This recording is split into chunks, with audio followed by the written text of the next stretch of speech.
Fall is a season of gathering that brings us together with warmth and color. So whether it's a birthday, anniversary, or a special event, celebrate your friends and family with a gorgeous bouquet from 1-800-Flowers.com. 1-800-Flowers makes it easy to find your reason and brighten someone's day with exclusive offers and great values on bouquets and arrangements. To order today, visit 1-800-Flowers.com/tune-in. That's 1-800-Flowers.com/tune-in. Because Andrew Sims is finally gone this week, this is MuggleCast episode 43 for June 11th, 2006. This week's show is sponsored in part by GoDaddy.com. Get your own piece of the internet today and save money along the way. For a limited time, GoDaddy.com is offering a new domain name transfer or renewal for just $1.99 with every new non-domain product you buy. Choose from hosting, website builders, email accounts, and much more. Plus, take an additional 10% off any order simply by entering the word Muggle in your cart at checkout. So visit GoDaddy.com and save big. Hello everybody, welcome back to MuggleCast, the show where we bring you everything from Harry Potter news, discussions, theories, and a little bit of Spy on Sparts. I'm Ben Shane. I'm Laura Thompson. I'm Rachel Godoy. And joining us this week is John Noe from the Leaky Cauldron, Pottercast executive producer. Hello. And from the Harry Potter Automatic News Aggregator, HPANA, joining us is Jeff Gillum. Hi. Say hi, Jeff. Hi, Jeff. It's an acronym. Without further ado, let's go to Micah Shane for this past week's news. Thanks, Ben. Now is your chance to get your hands on a rare signed photograph of Daniel Radcliffe. Students from Cambridge University are putting it up on eBay for auction, and the money going to various charities. If you would like to bid for this item, please visit mugglenet.com. Earlier this week, the British Broadcasting Corporation's Top Gear show conducted an interview with Michael Gambon, who portrays Professor Dumbledore in Harry Potter movies 3, 4, and 5. You can catch a snippet of the interview over at mugglenet.com. Later on this week, J.K. Rowling was voted the greatest living British writer. In March, she was nominated by the Book Magazine's Greatest Living British Writer poll, and she won first place. Turning to film news now, we saw some Order of the Phoenix set pictures this past week, things from the River of Thames and the never-ending pictures of Hagrid's hut. At the Queen's 80th birthday party, Potter stars Dan Radcliffe, Emma Watson, and Rupert Grint will be participating in a kids' playground play to be performed at the Queen's 80th birthday party, according to CBBC News Round. Other famous stars who will be part of the play include Kelly Osbourne, Jonathan Ross, Winnie the Pooh, Mary Poppins, and Postman Pat. The Queen's birthday party is on June 25th. In other film news, we recently learned that Warner Brothers was looking to film scenes in Italy.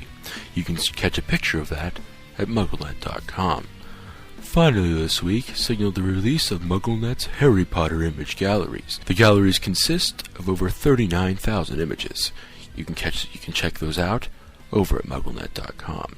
So that's all for the June 11th, 2006 edition of MuggleCast. Back to the show. Thanks for that, Micah. So, Jeff, tell us a little bit about HPNA. What do you do over there? What do I do? We aggregate Harry Potter news automatically. It's about as simple as that. No, that's how it started. I actually years and years ago got online and started visiting Harry Potter sites like the Leaky Cauldron and MuggleNet, and I wanted to have all the news come to me so I didn't have to go visit these sites. And I'm not saying that I didn't want to visit the sites, but I wanted to be alerted when news happened, and I didn't have to go search for it. So you're saying you're lazy. Right? Definitely. That was the primary reason, really. And, it's just evolved into what it is now with, posting news from all around the web. Awesome. We all know John Noe. He's been on the show again. Welcome back, John. Hey, it's been some time, hasn't it? When was Episode the last time 25. Jeez. Oh my gosh. Feels good to have you back. Well, before we move on to our listener rebuttals, let's go to some announcements that we have this week. Last Friday was National Wear Your MuggleCast T-shirt Day. Some of the pictures are on the site. You can see those by visiting MuggleCast.com. However, keep in mind that even though National Wear Your MuggleCast T-shirt Day is over, you can still support the show by purchasing your MuggleCast T-shirt today. There are 2 different logos and are available in 5 different sizes. So, everyone, go out and buy a MuggleCast T-shirt. Sounds good to me. That sounds like a good idea. John, do you have a MuggleCast T-shirt? I think I got an honorary one last time we were in New York. Oh, really? But they were not the new cool Rainbow Squares T-shirt. Okay, and the final announcement. Send something, anything you want to the MuggleCast P.O. Box. That's MuggleCast, P.O. Box 223, Mound Ridge, Kansas, 67107. I'm still waiting on those Subway gift cards, people. Yeah, Ben, and I'm still waiting on my packages. Right, and so if you guys send me Subway gift cards, I might send Laura her stuff. So Have you been withholding Laura's packages? Yes, he has. Oh, okay. They're in the back of they're in the trunk of my car, and I'm just too lazy so to. You're saying they've melted. That's funny. Yeah, they've melted pretty much. That is exactly where Melissa keeps all of my packages that come in the PO box. The trunk of the car. So you all may notice something different this week. After 42 long and grueling weeks of MuggleCast, Andrew Sims is finally taking a break. Oh my So gosh. this is the first Andrew-free show. That's ever. crazy. Wow. I don't know how we're going to make it. I know, I'm surprised we made it this far already. I'm kind of nervous. Me too, dude. I'm worried he's going to listen to this with a watchful ear, you know what I'm saying? He's going to be critiquing our every move. You will. Well, he deserves it. He's off editing some video and getting ready for finals week, so. Aww. Best of luck, Andrew. Yeah. Don't fail everything, right. Andrew. Okay, now it's time for this week's listener rebuttals. This first one comes from Susanna, and she's from Texas. Hi, everyone. I noticed during episode 41 that you all seem to think that Aberforth, assuming he is the barman at the Hogshead, and Dumbledore were not friendly. I feel that this is incorrect. However, in chapter 27 of Harry Potter and the Order of the Phoenix, on page 613, Dumbledore mentions that he is merely friendly with the local barman. Dumbledore obviously is in touch, and I think you'll remember that he seems to know all that went on that night, not only from what Mundungus informed him. I also think that since Aberforth is obviously a member of the Order, it implies that he is friendly with his brother. Thanks, I love the show. Well, since Laura and I were the only ones on episode 41, I think it's appropriate that we field this. Yeah. What do you think, Laura? Well, I don't think that because Dumbledore said he was friendly with a local barman, that necessarily indicates a friendship or any kind of rivalry either way, because we know that Dumbledore can be very delicate with his descriptions of people and his relationships with them. Just because Aberforth is a member of the Order does not mean they have to get along. But Right. on the same hand, they could. So, I mean, we don't know. Thank you, Laura. You're welcome. Thanks to Susanna for sending that listener rebuttal in. Now let's move on to our next listener rebuttal. This comes from Jessie, age 14, and she's from New Jersey, Andrew's home state. Hey guys, love the show. I just wanted to make a comment about the last episode when you're talking about the Fidelius Charm and who it was broken when the Potters died. I was just wondering, why would you believe that it was broken when they died, seeing as they were not their secret keeper? Do you think that it may have something to do with the destruction of the house? I'd love to hear your opinions. Much love, Jessie. Well, what I think she's trying to say here is that we talked about how are people able to find their bodies, and I think it's that the charm was broken once Lily and James actually were dead. Does that make sense? Laura, help me out here. You were on that show. Oh, wow. I can't specifically remember what Jo said regarding secret keepers. Didn't she say something along the lines of the secret would only be revealed to the people who the secret keeper exposed to it? Right. But I don't think she said anything about... But don't you remember in Half-Blood Prince when Dumbledore freezes Harry? Okay? Mm-hmm. And then once Dumbledore dies, Harry's unfrozen. Okay? So I'm wondering, does the charm still apply once the people have died? I don't know. Jeff? If the What do you person think? that cast the charm dies, is that the issue? Or do you think, that since Lily and James had the spell put on them, since they died, does that mean that anybody can see them? Because, they were underneath the Fidelius Charm, so Peter Pettigrew was the only one that could disclose their location. Do you think that since they died, that's why Hagrid and, anybody serious could come and see their bodies? Yeah, I think that's probably valid. Looking at the lexicon here, when a secret keeper dies, their secret dies with them. So that you could apply that to, or you could infer that the Fidelius Charm is the same way. Good point, Jeff. Good point. Well, that wraps up this week's listener rebuttals. We don't have any voice rebuttals for you this week because Mr. Kevin Steck is off at a wedding and is unable to gather the voice clips, and he's the only one with access to the account. Don't worry, it's not his wedding. Ladies, he's still single. I thought Kel finally got her break. Yeah. But yeah, so we'll make sure to have those voice rebuttals back for you next week. And if you have a listener rebuttal, a comment about something that went on in the show, something that you want to argue with us about, anything like that, feel free to send it to mugglecast@staff.mugglenet.com. Subject line, listener rebuttal. And it could be put into the show. Now it's time to move on to our first part of our main discussion this week. As we mentioned in the past, that we're going to start rotating the character discussions, and this week is indeed a character discussion week with Mr. Horace Slughorn. Oh. A little bit of information about Slughorn. This comes from the Mugglenet Encyclopedia.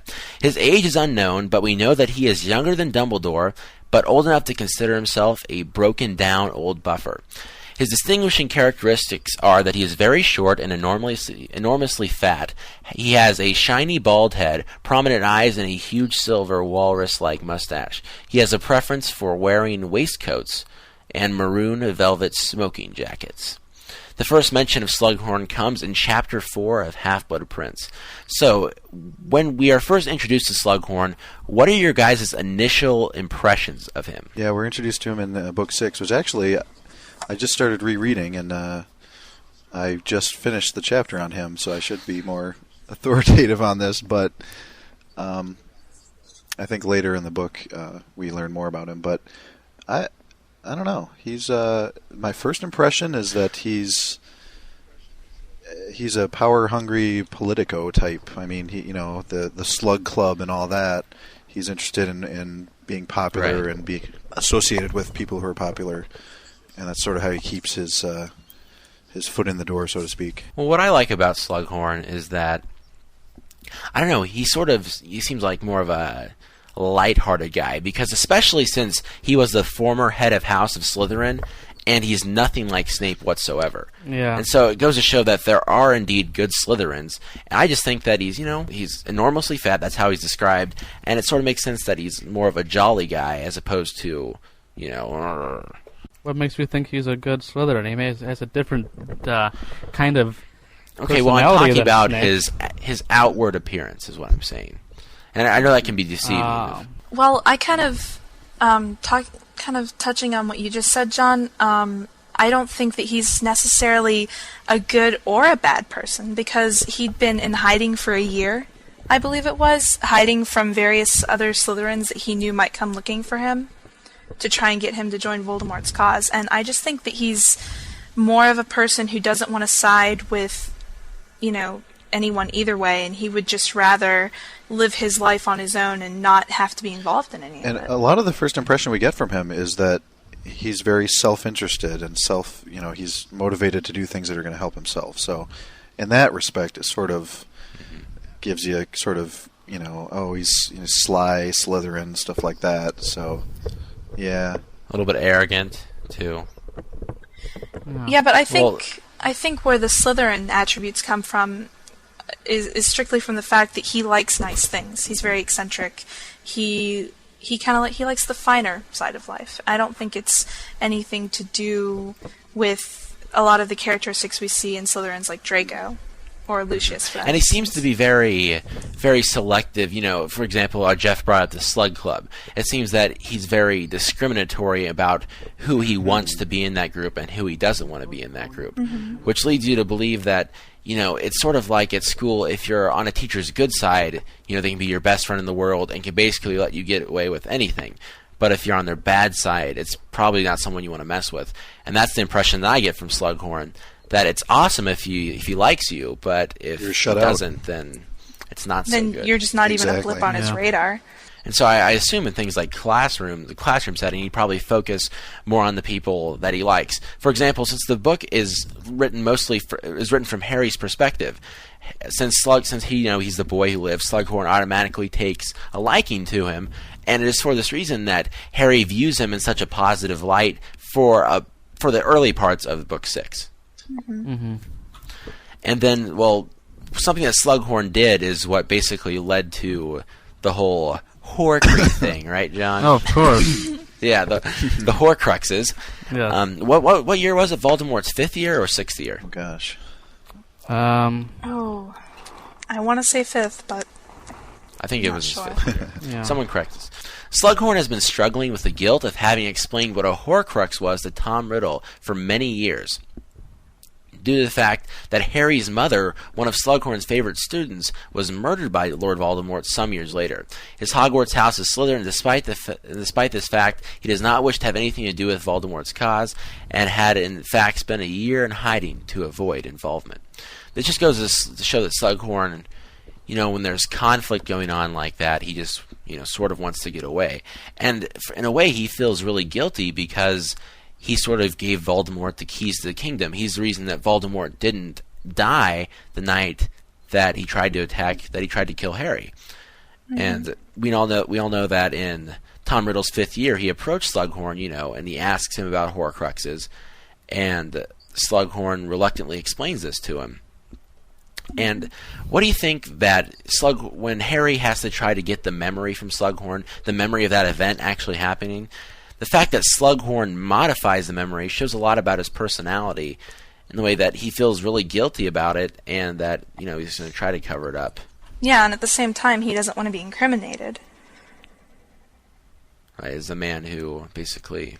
Well, it just all goes back to the fact that he doesn't want to have any involvement with this. The reason he didn't want to tell Harry anything was because he didn't want to be involved with the good side and take the risk of known Death Eaters or even Voldemort realizing this and coming after him. And on the same hand, he doesn't want any involvement with Voldemort because he doesn't want the exact opposite happening. Right. Why do you guys think that he would go ahead and tell young Tom Riddle about the Horcruxes? What do you think he knows about him to begin with, I think, is an interesting question, too. So do you think that he basically told Tom Riddle what a Horcrux is, and then he used that information to his advantage to create the Horcruxes, or was it that he explained some of it to him? What do you guys think?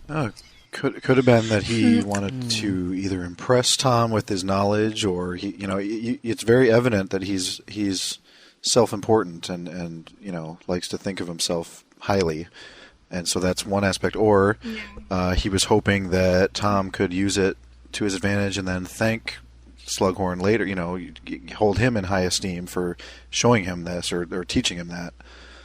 So yeah, and why do you think, let's not forget Tom Riddle, Voldemort, they're still pretty much the same person. What happened in between Slughorn being this guy that helped Riddle figure out about the Horcruxes to turning into a person that Slughorn is afraid to, even afraid of Voldemort, afraid of his followers, afraid of being involved in anybody's cause? Why? I don't understand why he feels the need to distance himself. Because I think that he feels partially responsible for what happened. Because, I think that Voldemort probably would have found out about the Horcruxes some other way eventually. I agree. But Slughorn is the one that, like I said, sort of gave him the keys to the kingdom, so to speak. And Jeff brought up an interesting point, saying that he was probably trying to impress him with his knowledge or whatever. Because, as we mentioned, he has this club of the elite, the Slug Club, and Tom Riddle was given an award for the school. He was a Slytherin and all this stuff. And so it makes sense for Slughorn to say, well, Tom, I guess I can tell you because, you're all high and mighty, you're Slug Club president or whatever. yeah. What future role do you think Slughorn is going to play? Do you think the end of Book 6 sort of closed up his fate? I don't know. I'm not sure. I don't think that Joe would have made him head of Slytherin for no reason. Yeah. I don't think. Why would he have to leave? He wasn't a defense teacher, so there's no jinx on him. Right, but what role do you think that he is going to play in Book 7? Do you think that he is going to distance himself again like he did in the First War, or is he going to become more involved with the Order of the Phoenix, or is he just going to remain neutral? It depends on where the war goes, because if the war gets so big that people have to decide what side they're on, or they're just going to get, killed in the whole in the whole mess of things.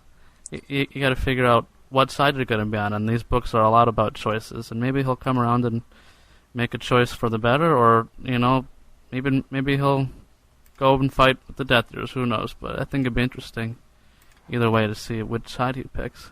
I don't think he'll stay neutral throughout the whole book. Well, I'm pretty sure that if he's going to choose any side, he would probably. Well, then again, as we mentioned before, he's kind of self-concerned, and he's a very selfish person. And in a way, he's sort of like a strong version of Peter Pettigrew. You understand what I'm saying? Do you see the parallel there? Do you think that would make sense for him to choose the side that's offering more and choose the side that's more powerful to join? Not necessarily, because you remember what we saw come out of him when Harry said, "Don't you want to stop the person who killed Lily Evans?" And you saw just how much he really cared about her and how awful he felt about her death. And I really think that Joe had him become head of Slytherin for a reason. I think that Micah had a very valid point in stating a few weeks ago that the Sorting Hat did point out that for Hogwarts to not crumble from within, the houses would have to unite. And I think that Slughorn could have some kind of large role in helping that to happen. Right, and because before, when Snape was the head of house, since you sort of have the Death Eaters kids within that house, not all of them, like I said, but just some of them within there. If Snape begins to show allegiance towards the good side, well, I guess it's supposed to be part of his his gig, but he never really has treated everyone fairly and hasn't really been about the unity of the school. And I think Slughorn is he's more charismatic, and even though he may be a little bit arrogant and conceited, it makes sense for him to be a lot better at bringing them together. Yeah, and I don't know if it was part of the narrative or concept. if he told Harry this, but apparently he was an old friend and colleague of Dumbledore, and he was pretty upset when Dumbledore was when he was killed. And he, I'm quoting again I'm looking at the lexicon entry on Slughorn, and it says he's one of the first Slytherins that Harry met who has no prejudices against Muggleborn or Half-Blood wizards.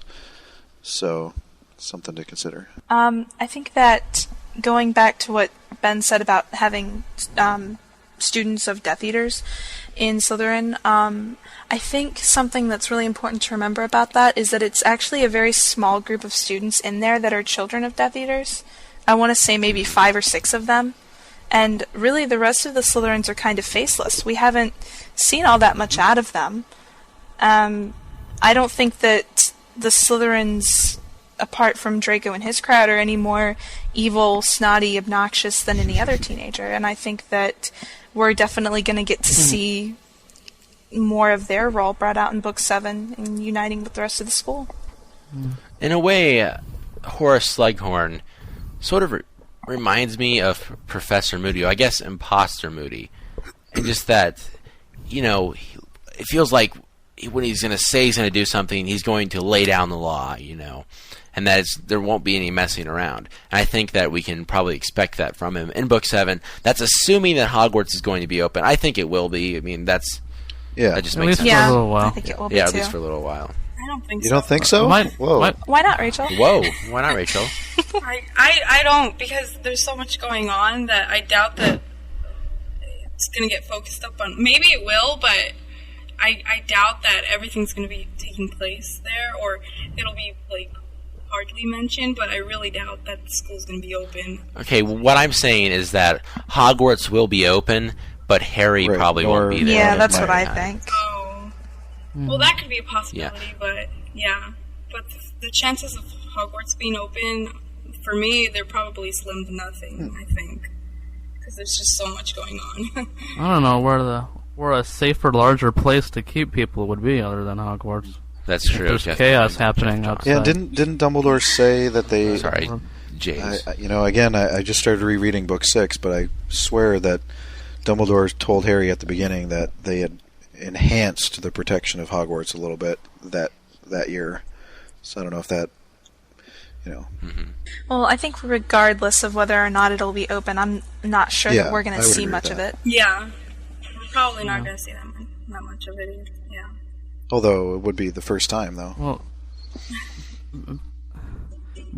back on Slughorn for a second, though. We kind of brought it up real quick, casually, but you talk so much about how he's so upset about Lily Evans and on about what was his deal with Lily Evans, especially knowing the kind of people that he has in his slug club.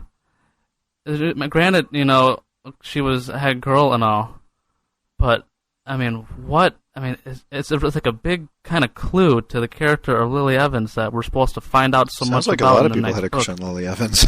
Like, yeah. I don't know. She must have been hot.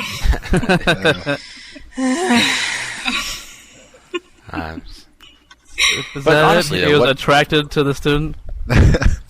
I doubt it. Physically? I'm pretty sure it's just... There obviously has to be something that she offered, and, she was head girl, and maybe she was just an exceptional student. As Laura intelligently pointed out, is that Harry noticed about Slughorn that he was the first Slytherin that he's known that hasn't really shown any prejudice towards those who are Muggle-born. And so it probably wouldn't matter to him that she's a Muggle-born.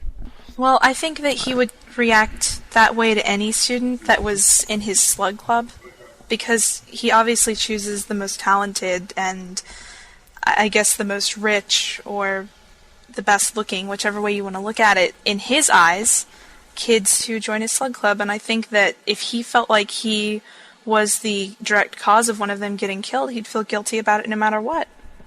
Right, and I don't think it's any way, the people he selects for the slug club, I don't think it's any way contingent on your wizard ancestry. Yeah, your bloodline. I think it's more of how accomplished you are. And like Dumbledore said, it's our choices who make us who we are. Basically, that's to paraphrase it. And maybe that's the same way Slughorn thinks, that if you choose to be this way, it doesn't matter whether you're a Muggle-born, half-blood, or a pure-blood wizard. What matters is your abilities. Yeah. Or promise. In his eyes. Right. You know what I've always thought was strange is that since, back when he was favoring Lily because she was so exceptional and she wasn't in Slytherin, don't you think that the other students probably would have been jealous of Lily, knowing that the teacher was, well, especially that he was head of house of Slytherin? You'd think that his favorite would have been a Slytherin. Yeah. You get what I mean? I've always thought that was kind of strange. I don't know. That his student wasn't from his own house. Well, I don't know. I don't know if he shows the same house bias that Snape does. Yeah. Well, that's pretty much what I'm basing it on, but yeah. Well, I have a feeling that Lily probably got some of the same taunting that Harry has. Yeah, that's what I think just too. Because he favored her. Yeah, because of that. I'm sure that happened. Pretty much got picked on or made fun of because of that. Or she just wasn't liked by some of the students, especially the Slytherins, I would think. Mm-hmm. Well, that wraps up this week's character discussion, unless you guys have anything else to add. Nope. Well done, all. So yeah, I hope everyone enjoyed this week's character discussion. However, the main discussion is not over yet, because we're going on to our second portion, which has to deal with prophecies. Oh my. Throughout the series, we've seen prophecies, pretty much they shape basically Harry's destiny and what has made him, quote-unquote, the chosen one. But we have to beg the question, what exactly is a prophecy?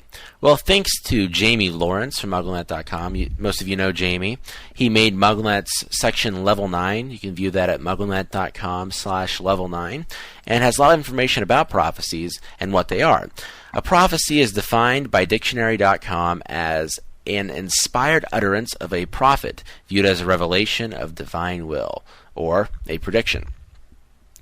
What it seems like in the Harry Potter series is that it's become more than just a mere prediction. Would you guys agree with that? That rather than it just being Trelawney spouting off these things like that Harry was born as the seventh month dies, and that they are the power that the Dark Lord knows not.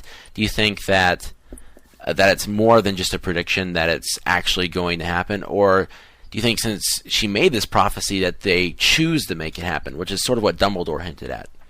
I think I'd have to agree with what Dumbledore said. It's the choices. Choices are what makes us who we are, and I think that Dumbledore was very correct in saying that if Harry or Voldemort had decided they didn't want to have anything to do with the prophecy, then it wouldn't have come true. That's a very good point. Yeah, I mean, the beginning of the prophecy was a choice. It was either Harry or Neville, and Voldemort chose and made a choice. Right, and so the choices sort of shape the prophecy. People have sort of not the prophecy, but the outcome of the prophecy. People have always wondered, and it's been in the series a few times too, why couldn't Voldemort and why couldn't Harry just say, "This is stupid. Why are we fighting? Why don't we just..." Wouldn't make a very interesting story. Why don't we just sit the wands down and be done with it? But they can't do that. Why do you think... of course it would make a very interesting story, but why do you think that can't happen within the series? Do you think that Harry needs to get vengeance for his parents' death, and the way Voldemort's motives is because he's trying to take over the world? No, I think that the reason it can't happen is because Voldemort is trying to take over, and he doesn't think he can do that unless Harry's dead. Right. That's true. I think it's more that Voldemort is after Harry than Harry being after Voldemort, which is really evidenced throughout the series pretty well, too. Yeah. Well, I mean, you got Voldemort, who, as much as he has his ambition to take over things, is obviously he's got the ego and the pride to want to be the most powerful being on Earth. And if he knows that there's some kind of prophecy out there that says someone can beat him, a priority is going to be to knock that person or anybody else out who stands in his someone way. Has prophesized that can possibly be more powerful than him or beat him. But what the prophecies that has had me always thinking is the rules of the prophecy, as whether or not it means that only Harry can kill Voldemort and only Voldemort can kill Harry. If that's supposed to be meant that people can try to kill them, but they won't succeed because they're more stronger than them, or is it an actual impossibility where if someone were to try to just take an axe to one of those guys, it would bounce right off because they weren't prophesized to be the one to kill the people. That's what I don't know. Well, that all comes down to the interpretation of the prophecy, which is what we need to get to next. Okay, I'll read the prophecy. This is from Order of the Phoenix. There's also one in Prisoner of Azkaban, but it doesn't really matter because the outcome already actually happened. So, okay. Here we go.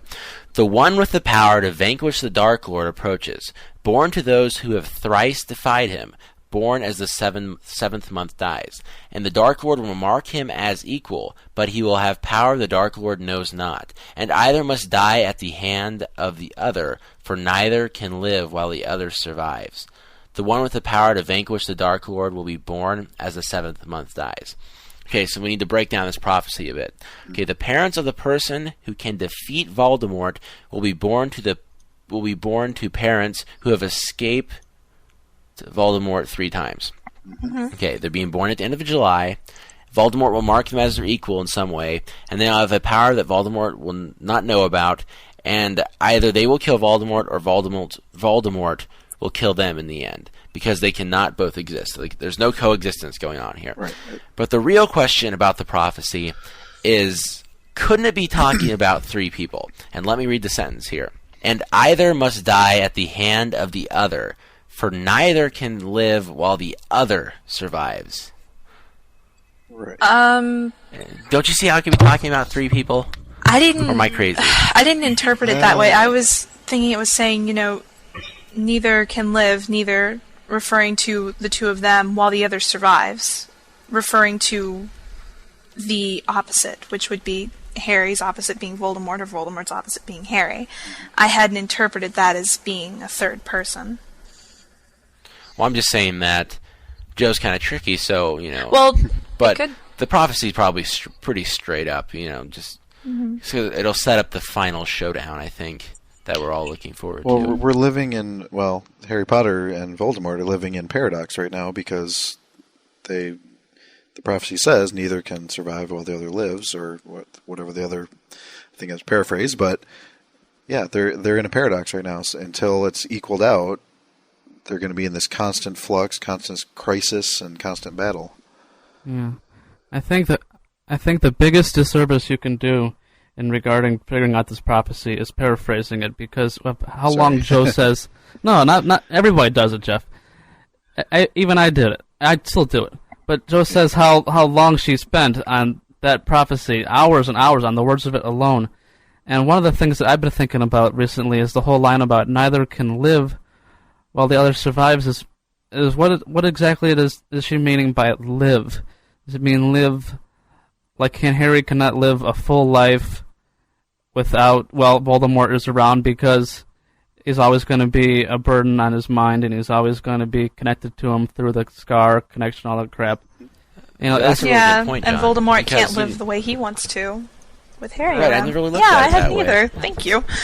Because if you redefine the word live, it really brings it into a whole new light, because we don't know if live actually means like the real sense of live physical or you're life. Dead. Yeah, physical life, or if it's talking about, like John said, living a full life. Yeah, your lifestyle, your well-being, all those things.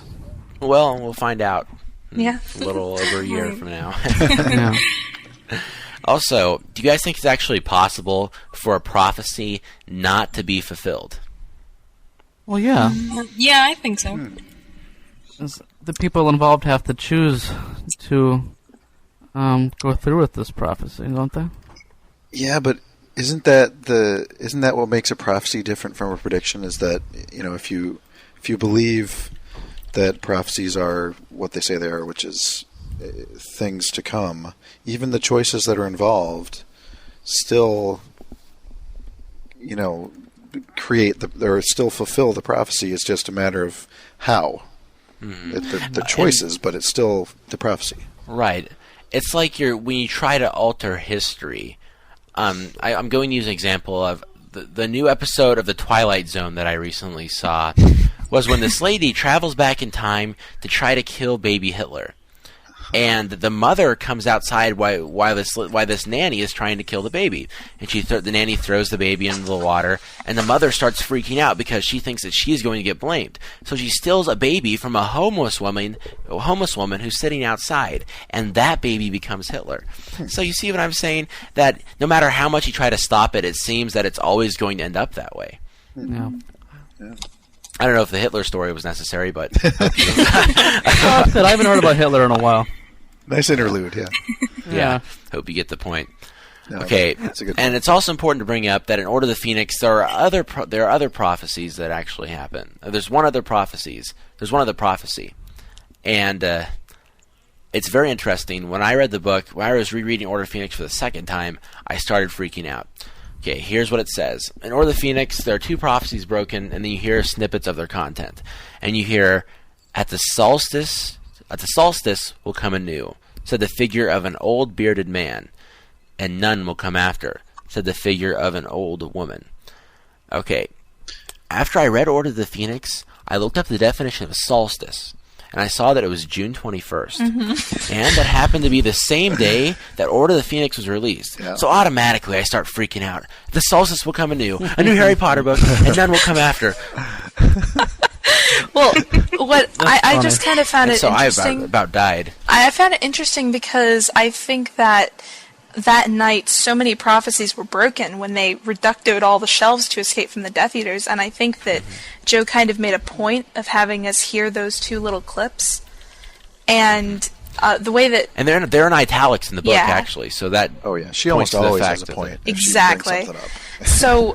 Yeah. I think there are multiple ways to interpret that, but when I was kind of reading it, the first thought that came to my mind was that maybe the war with Voldemort would end at the solstice, and that after that, no other evil wizard or no other wizard that could live up to either Harry or Voldemort's status as being able to take over or being able to kind of dominate the entire wizarding world would come. Right, but don't you think it's more of a war of okay, there's the physical war going on, but isn't it also the war of ideologies? People continue. I got like 2 emails about people getting mad about me comparing it to the war on terrorism, but it's sort of the same concept when you say, okay, can you really win the war on terrorism? Can you really win the war? I mean, if you defeat Voldemort, is it really going to defeat the ideal? No, Right. Not Is it going really. to stop I mean, racism or whatever, whatever you want to parallel it to with No. the bloodlines and no, that's always going to be there. it will always be there. But my question is, do we think that anyone like Voldemort is ever going to come along again? Well, I mean that's hard. That's hard to tell. Of course, in the future there could be somebody who's equally as evil, but Ever is a long time. yeah, And, even just today's news about Al-Zarqawi being blown up, they're saying, on the War of Terror, the ideal won't die. Someone else will come along that has the same ideals. Whether or not he'll be successful at promulgating these ideas, it's up to history to decide. Yeah. And so, does anyone else have any interpretations of the prophecy that we heard after one was broken off the shelf? Because there's a reason Joe put it in there, and I couldn't think past there being any more Harry Potter books. I just started freaking out. Read it again, Ben. Read it again. Okay, at the solstice will come anew, said the figure of an old bearded man, and none will come after, said the figure of a young woman. But see, another thing we have to bring up is this talking about the winter solstice or the summer solstice. That's another thing. Yeah. Seriously, because there's December 21st and then June 21st. Yeah. So maybe, I don't know, maybe in book 6 or something that happens I don't know. I guess we'll just have to find out. It's so confusing. I don't know. Well, wait, hold on. Another definition of solstice I just looked up is the highest point or culmination. That's the entire definition. So we don't know if it's actually talking about a date, like at the solstice, Right. Or just the actual culmination solstice, of the battle or the war. But what will come anew? Will come anew what though, Jeff? A new world. A new life. Yeah. And none will come after. Maybe no other wars. Maybe no other huge battles like that. Okay, if Harry Potter ends in world peace for all, I'm not saying world peace. I'm not saying world peace. I'm saying none will come after in such a large scale, or something along those lines. Maybe in regards to Harry in particular, none. He'll be all set. Yeah. He's home free. Yeah. Maybe it's about Just him. Yeah, I guess so. I don't know. Okay, and then the last part of this discussion. Professor Trelawney, most of the time her predictions and stuff are really off the wall. How do you guys think that true seers come about, and how often do they come about? Because we've seen Trelawney make 2 predictions that appear to be accurate now. And in the meantime, between those predictions, she's spouting off about the Grim, you see the Grim, and stuff like that. And so, how often do you guys think that true seers come about? Well, let me get this straight. You're saying Trelawney's not a real seer? No. I guess it kind of comes down to the question of, can you be born sort of partially a seer, or can you be born a full seer? How many? See, we haven't really seen any seers outside of Trelawney, series, yeah, and we don't know how many correct prophecies they've made in their lifetime. And we've seen that there's a good number of them at the Department of Mysteries, so either there's a very small number of people who produce a lot of them, or there's a large number of people who don't produce that many. Right, and are all seers the same way as Trelawney, as Laura mentioned? Is it that every once in a blue moon that they predict a true prophecy, or like a real prophecy is what I'm saying? Or is it... Or there's some people who they come to him all the time? Well, I want to know about the whole divination thing. Is there anything to the reading tea leaves and reading crystal balls and all that junk? Or are true seers able to just, things just come to them? And I don't think every good seer speaks your prophecies in the weird, deep, crazy voice like Trelawney does. I think that's her just getting... getting into it? Basically just... No, I think that's her... was it her grandma who was the famous seer that Dumbledore talked about? I think maybe she was channeling this woman in her family, or she was using Sybil as a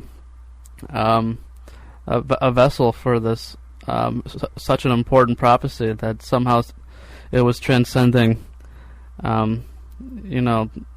death or wherever. I don't know if we know that what's her face is dead or not.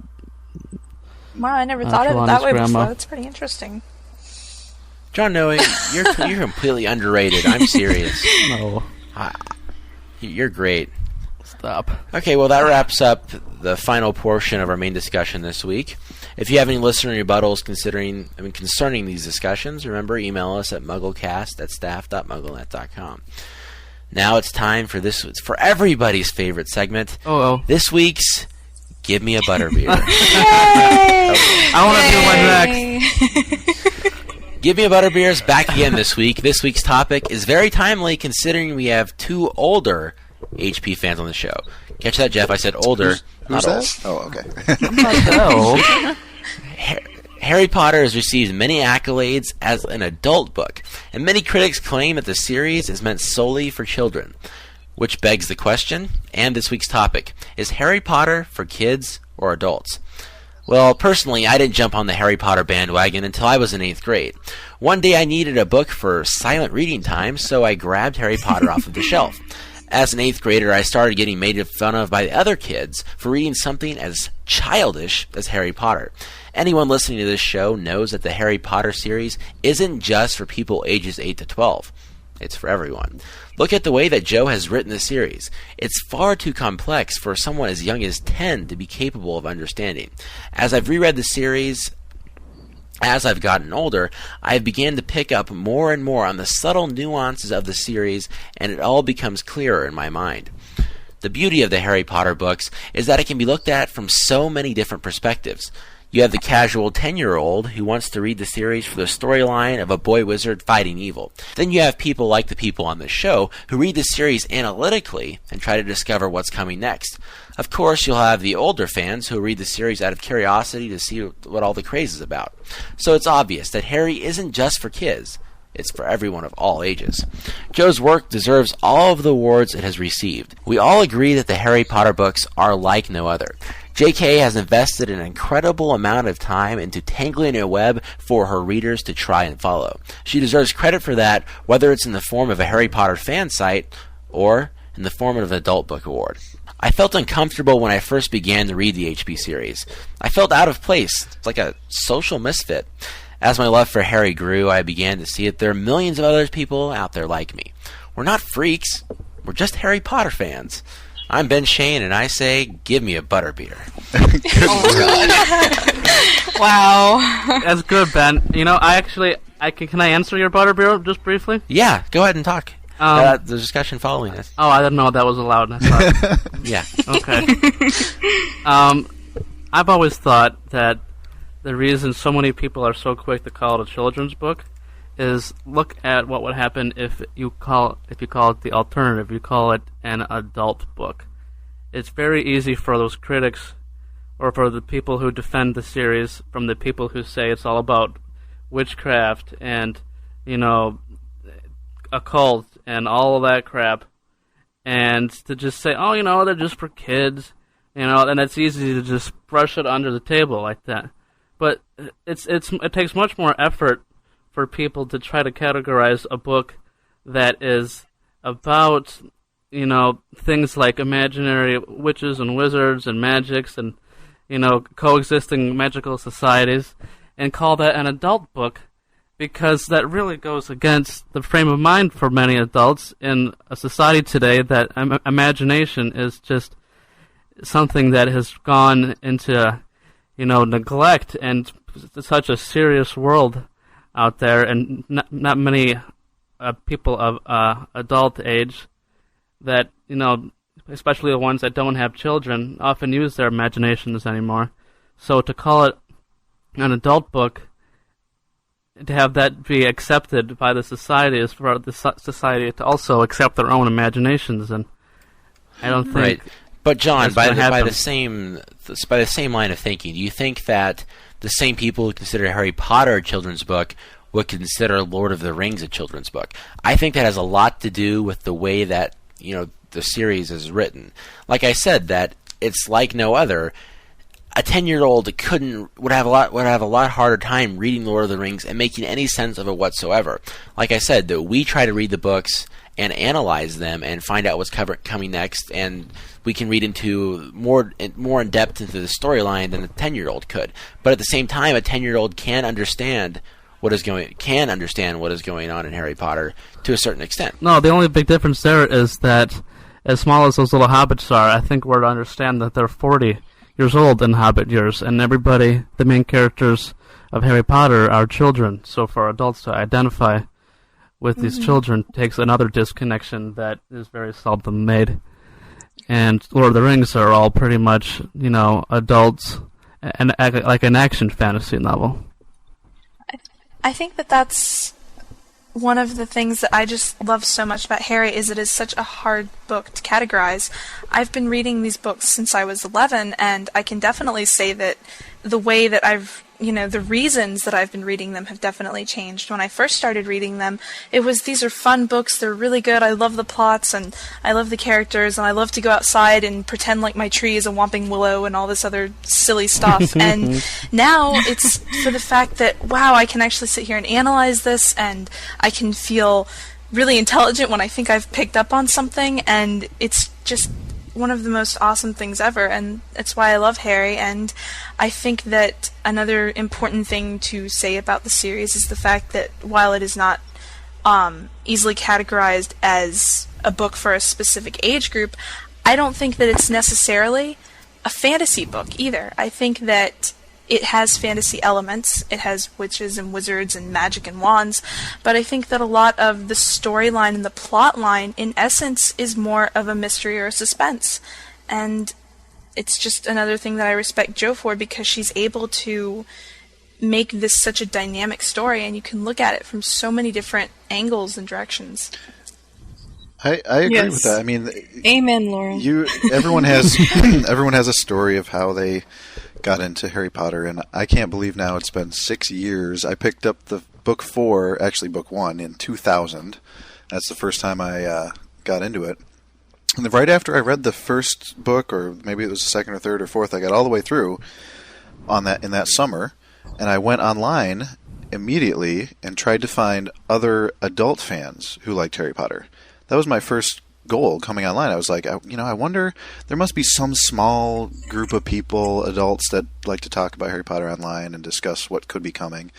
And lo and behold, there's an entire world online of adults and for kids, and it's just, such a breath of fresh air. I mean, Ben, you said in your commentary that maybe some kids were not capable of understanding it. I think it's more that different age levels have a different understanding of it. And I think you did touch on that too in your commentary, which is, the kids see the magic and the, sorcery and all that.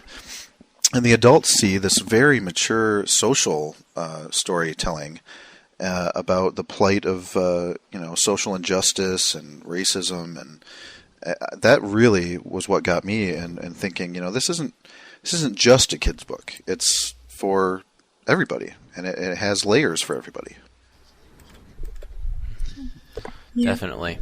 Well, if you have any comments for me or for anyone else's opinions, please email ben@staff.mugglenet.com about this segment. I'm really starting to like this segment. I think the fans are too.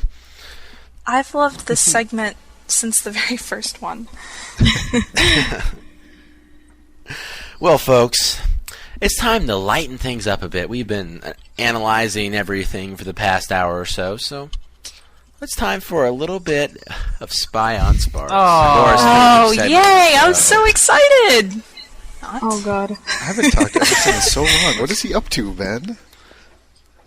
I don't know. Not much now. He is on summer vacation. Oh, yeah. Mm-hmm.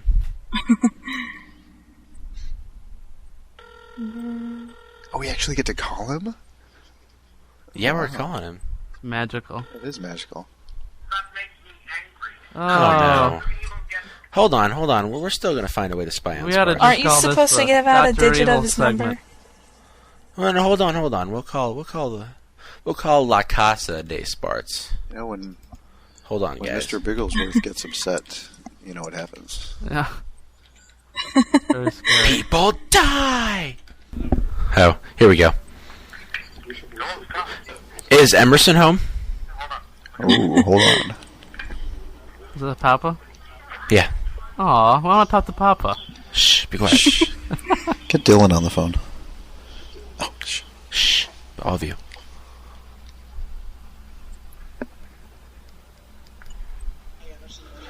Hey, Emerson, what are you doing? Hey, Emerson, what are you doing? Oh, that's awesome. Did you win? Yeah, that's why Dylan walked off and built the game. Oh, you smashed him, didn't you? You know Dylan. Yeah, I know Dylan. Hey, we're spying on Sparts, so say hi to everybody. Hi, everybody.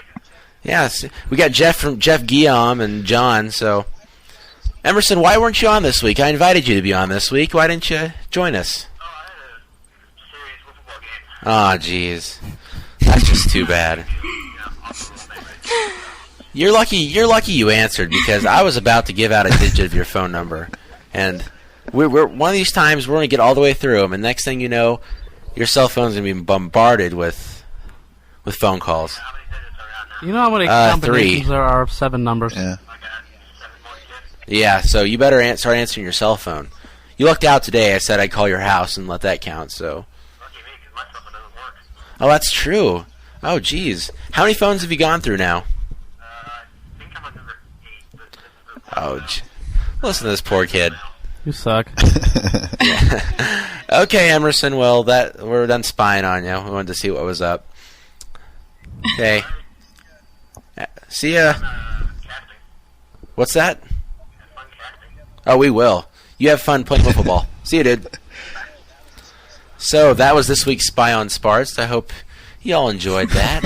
So I sure did. exciting. It was a Yay. nice I didn't know little you break guys from all still did this. that. Oh yeah, we started this thing where we give out a digit of his phone number if he doesn't answer the phone. Well, you realize that there are 5,040 different combinations of 7 numbers? There are more than that, aren't there? And that's not, 7 even factorial. including an area code. Though I guess if we know where he lives, you could get area codes. And who doesn't? I mean, oh, what? Yeah. I thought he lives in Yeah. Kansas, doesn't he? Yeah. Yeah, That's where all the dude, they know the PO box. They know that's where I live. that's where all the cool kids live. Okay, we're gonna wrap up this week's show. I think it's been a good show. I've enjoyed casting with all you guys. Oh, it's fun. It's a good group. I like calling Yeah, it that casting. was cute. Casting with an apostrophe. What do you? Castin? Yeah, with no G. Oh, Castin. No G. That is how the cool kids say it these Oh, days, Jeff. we are older, so We have to get in with the lingo with Yeah. the kids. thanks for that, Ben. Okay. So this is our Harry Potter favorite segment. I say something, you tell me what your favorite is. Your favorite Weasley. Go, Jeff. Oh, Ron. Why? Oh, I have to say why. 'Cause he's cool. I don't know. No, he's a loyal friend, and he's funny, and he's just average. He's like your buddy. That's about it. Mm-hmm. Laura. Oh, Ron. Absolutely Ron. Probably mostly because he reminds me of one of my best friends. So it kind of cracks me up to read them because I read it and I think, oh. So. What about you, Rachel? Percy. Percy. Oh, Jesus. That would be your favorite. Yes. Rachel is what we call an outlier. Okay? Oh, Rachel. She's crazy. She's rad. Oddball. Really, Percy, because he's fun to hate on. He's like the only Weasley that I can't stand, so it's fun to hate him. So, don't like him. Okay, what about you, John? Who? Oh my, I think it would have to be Ginny Weasley. Ginny Weasley. Ew. You're not allowed to ask me why. Oh God. We won't. Okay, my favorite Weasley. Yeah, probably Ginny. Yeah. Oh, please. She's a sweetheart. Just those love scenes. The kissing scenes, and Half-Blood Prince just warmed my heart. Made me insanely jealous of Harry. Oh my god! Is that all that it warmed there, Ben? Yeah, that's all. John. What? Oh my your God. mind and your soul. So I think that wraps up MuggleCast episode 43. I've had a good time doing the show with all you guys. You know, this It was goes. fun. You know what this proves right here? This proves that the show will go on without Andrew Sims. High fives all Don't around. tell him that. High High fives. Slap hands. Slap hands. Slap hands. And it's also good for inter-house relations, I believe. Yeah. From the Yeah. Mugglenet house, the Leaky house, and the HPNA house. Yeah. And Yeah, this was the True Tom that. Felton.ws house. This is quite a diverse show. Yes. Yeah. Okay, well, I'm It's a Ben pleasure. Shane. Yeah, it was a Yeah. pleasure. I'm Ben I'm Laura Shane, Thompson. I'm Rachel Godoy. Bye. and you two are. Oh, I'm John. Noe. And my name's hilarious. Yeah. And I'm Jeff. Guillaume from Guillaume. It's an acronym. yeah. Good show, good show, guys.